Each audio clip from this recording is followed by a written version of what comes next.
புதிய தொலைக்காட்சிக்கு என்னுடைய வணக்கம். என்னுடைய பெயர் என்எஸ்டி கார்த்திக். நான் நாடக நடிகர்.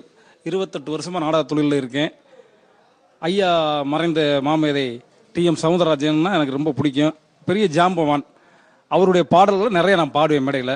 நிச்சயத்தாங்குளம் என்ற படத்தில் ஐயா டிஎம் சௌந்தரராஜன் அவர்கள் பாடிய, அதாவது சிவாஜி கணேசனுக்காக பாடுற பாட்டு, கண்ணெதிரே தோன்றினால் கனிமுகத்தை காட்டினால் அப்படின்ற பாடல் எனக்கு ரொம்ப பிடிக்கும். வணக்கம், என் பெயர் சுபத்ரா, அறந்தாங்கிலேருந்து பேசுறேன். காலம் கடந்து நின்ற டிஎம்எஸ் ஐயாவோட பாடல்களை பத்தி தான் நம்ம பேச போறோம். தமிழக மக்கள் மனசுல தன் காந்த குரலால் நீங்காத இடம்பெற்ற டிஎம் சௌந்தரராஜன் அவர்களோட புகழ் அவர் இல்லாட்டியும் இன்னே வரைக்கும் நிலைச்சு நிக்குது. அவருடைய குரல் எம்ஜிஆர் அவர்களுக்கு எழுச்சி தந்தது, சிவாஜி அவர்களுக்கு நெகிழ்ச்சி தந்தது, நமக்கெல்லாம் மகிழ்ச்சி தந்தது. 10,000 பாடல்களுக்கு மேல திரைப்பாடல்களை பாடியிருக்கிறார். அவர்களுடைய முருக பக்தி நம் அனைவருக்குமே தெரியும். முருகன் அவர் மேல் அவர் கொண்ட பற்றால அருணகிரிநாதர் வேடமணிந்து திரைப்படங்களிலும் நடிச்சிருக்காரு. முருகபக்தி பாடல்கள் நிறைய பாடியிருக்காரு. புட்டபர்த்தி சாய்பாபா, காஞ்சி பெரியவா இவர்களிடத்தில் பெரிய மரியாதை கொண்டவர். பல செல்வாக்கு இருந்தாலும் அதை யாருக்காகவும் அவர் உபயோகிச்சதே கிடையாது. தனக்காக, தன் சுயநலத்திற்காக உபயோகித்தவர் கிடையாது. அவர் சிவாஜியாக பாடினால் சிவாஜிக்காக பாடினால் சிவாஜியாக மாறுவார், எம்ஜிஆருக்காக பாடினால் எம்ஜிஆராக மாறுவார். இன்று நாம் அவருடைய தத்துவ பாடல்களை பத்தி பேசும்போது, ரொம்ப குறிப்பாக கண்ணதாசன் அவர்கள் எழுதி அவர் பாடிய தத்துவ பாடல்கள் ரொம்ப பெரிய பெருமைக்குள்ளவை. அதுல நம்ம இப்ப பார்க்க போறது போனால் போகட்டும் போடா. நம்ம எந்த ஒரு நிலைமையில இருந்தாலும், மனசு ரொம்ப தொய்ஞ்சு போய் மன அழுத்தத்துல இருந்தாலும், போனால் போகட்டும் போடா, இந்த பூமியில் நிலையாய் வாழ்ந்தவர் யாரடா அப்படிங்கிற பாட்டை கேட்டா எல்லாமே மறைஞ்சு போயிரும். என்ன, உலகமெங்கும் அவருடைய குரல் ஓசை ஒலிக்கும். ஏனென்றால் அவருடைய குரல் வெங்கல குரல் என்று கூட சொல்லலாம். அப்பேற்பட்ட ஒரு பாடகர். நாடக கலைஞர்கள், ஆயிரக்கணக்கான கலைஞர்கள் அவருடைய பாடலை பாடி பிழைத்துக் கொண்டிருக்கிறோம்.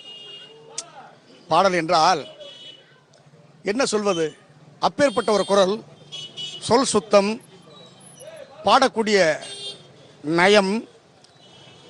சினிமா கலைஞர்களுக்கு அவருடைய பாடல் யாருக்கு எப்படி பாட வேண்டும் என்று ஒரு கலைநயம் தெரிந்தவர். ஐயா பாடல் என்றால் எனக்கு ரொம்பவும் பிடிக்கும். எத்தனையோ பாடல்கள் இருந்தாலும் டிஎம்எஸ் ஐயா அவருடைய பாடல் என்றால் எனக்கு மிகவும் பிடித்த பாடல். ஆழியிலே பிறவாத அலைமகளோ, ஏழிசையை பயிலாத கலைமகளோ,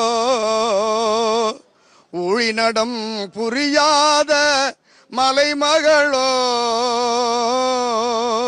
உலகத்தாய் பெற்றெடுத்த தலைமகளோ,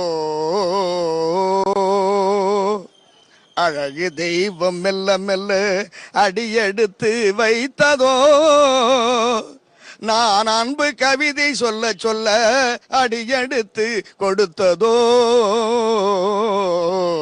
அழகு தெய்வம் மெல்ல மெல்ல அடியெடுத்து வைத்ததோ, இளநீரை சுமந்திருக்கும் தென்னை மரம் அல்ல, மழை மேகம் குடை பிடிக்கும் குளிர் நிலவும் அல்ல, இங்கும் அங்கும் நீர் பாயும் நீரோடை அல்ல, இங்கும் அங்கும் நீர் பாயும் நீரோடை அல்ல, இதற்கு மேலும் இலக்கியத்தில் வார்த்தை ஏது சொல்ல. இந்த பாடலை நான் அடிக்கடி கேட்பேன். இந்த பாடலை நான் உறங்கும் பொழுதும் கேட்பேன், நான் விழித்து எழும் பொழுதும் கேட்பேன். இந்த பாடல் டிஎம்எஸ் அவருடைய பாடல் என்றால் எனக்கு சாப்பாடு கூட தேவையில்லை. அப்பேற்பட்ட ஒரு பாடல், அப்பேற்பட்ட ஒரு பாடகர் ஐயா பாடியிருப்பார் வசந்த மாளிகையிலே. யாருக்காக இது, யாருக்காக இந்த மாளிகை, வசந்த மாளிகை, காதல் ஓவியம் கலைந்த மாளிகை, யாருக்காக இது, யாருக்காக மரணம் என்னும் தூது வந்தது, அது மங்கை என்னும் வடிவில் வந்தது, சொர்க்கமாக நான் நினைத்தது இன்று நரகமாக மாறிவிட்டது, யாருக்காக யாருக்காக யாருக்காக என்று உணர்வுபூர்வமாக பாடியிருப்பார். அந்த பாடலை எல்லாம் எத்தனையோ நூற்றாண்டு காலங்களானாலும் மறக்க முடியாது, மறைக்க முடியாது. அப்பேற்பட்ட ஒரு பாடகர் ஐயா.